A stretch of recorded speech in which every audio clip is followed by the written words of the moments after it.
Le Seigneur soit avec vous. Évangile de Jésus-Christ selon saint Jean. Jésus parlait ainsi aux pharisiens. Amen, amen, je vous le dis. Celui qui entre dans la bergerie sans passer par la porte, mais qui escalade un autre endroit, celui-là est un voleur et un bandit. Celui qui entre par la porte, c'est lui le pasteur, le berger des brebis. Le portier lui ouvre, et les brebis écoutent sa voix.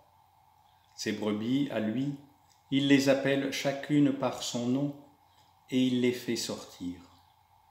Quand il conduit dehors toutes ces brebis, il marche à leur tête, et elles le suivent, car elles connaissent sa voix. Jamais elles ne suivront un inconnu, elles s'enfuiront loin de lui, car elles ne reconnaissent pas la voix des inconnus. Jésus employant cette parabole en s'adressant aux pharisiens, mais ils ne comprirent pas ce qu'il voulait leur dire. C'est pourquoi Jésus reprit la parole. Amen, amen, je vous le dis, je suis la porte des brebis. Ceux qui sont intervenus avant moi sont tous des voleurs et des bandits, mais les brebis ne les ont pas écoutés. Moi je suis la porte. Si quelqu'un entre en passant par moi, il sera sauvé. Il pourra aller et venir, et il trouvera un pâturage. Le voleur ne vient que pour voler, égorger et détruire.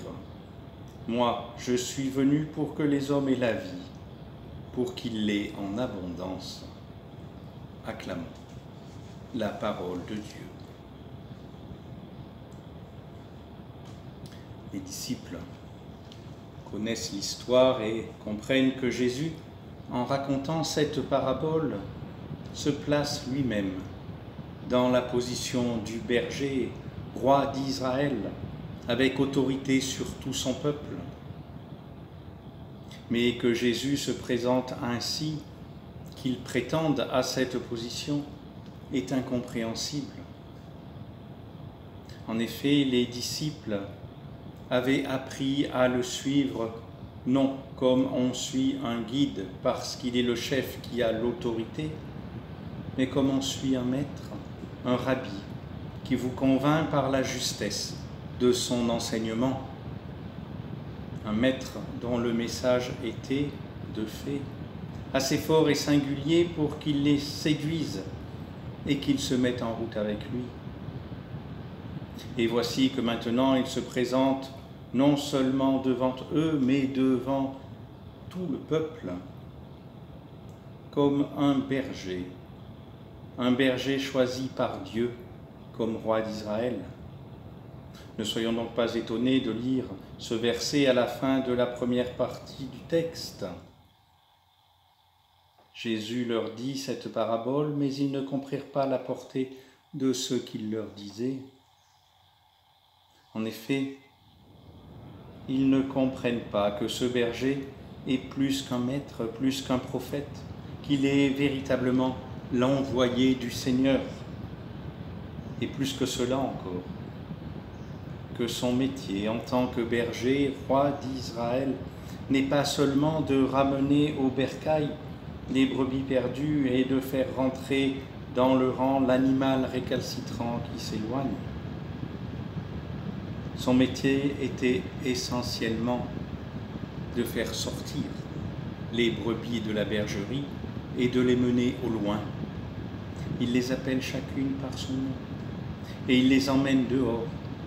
Lorsqu'il les a toutes fait sortir, il marche à leur tête et elles le suivent parce qu'elles connaissent sa voix. Il les conduit non comme un troupeau anonyme, mais comme une assemblée dont il connaît chaque membre. Et les brebis, pour leur part, connaissent sa voix. Cette connaissance réciproque, cette reconnaissance mutuelle, illustre le lien de confiance et d'amour qui unit chacune des brebis à leur berger. C'est la voix du berger qui est déterminante. Nous avons encore ce soir un texte qui souligne le rôle que joue la parole. Et cette réalité est à prendre au sérieux. Jésus répète à 2 reprises cette formule « Amen, Amen ». Il a l'habitude de l'utiliser quand il veut insister sur l'importance de ce qu'il dit. Seul Jésus peut parler au nom de son Père. Ceux qui essaient de prendre sa place sont des usurpateurs. Ils font écran entre ceux qui écoutent et Dieu. Jésus-Christ est le seul à ne pas faire écran entre l'être humain et son Père, et au contraire, à rétablir la relation pour donner à l'être humain un statut filial. Ce troupeau, il faut le voir comme l'image de l'Église. L'Église est en mouvement, elle avance, elle marche, elle évolue. Elle est fondée sur une confiance, sur un amour, sur une communion, plus que sur un ordre établi ou sur une hiérarchie immobile. Chacun de ses membres est situé à égale distance du berger et qui connaît chacun par son nom, et lorsque l'on nomme quelqu'un par son nom, on le considère comme une personne. Ainsi, chacun peut avancer avec le berger sur les chemins du monde en tant qu'être reconnu et accepté tel qu'il est. Le pasteur, au sens propre, est donc celui qui garde et fait paître le bétail. Le bon pasteur de l'Évangile est celui qui établit dans le monde des relations nouvelles, fondées sur la reconnaissance des autres, sur le don de soi, sur le service mutuel. L'affirmation selon laquelle Jésus est le berger, le pasteur, en plus de dire qu'il est et de quelle autorité il est porteur, nous amène à dire qui nous sommes avec lui et surtout qui nous voulons être avec les autres. Une communauté fondée sur la reconnaissance et l'amour mutuel.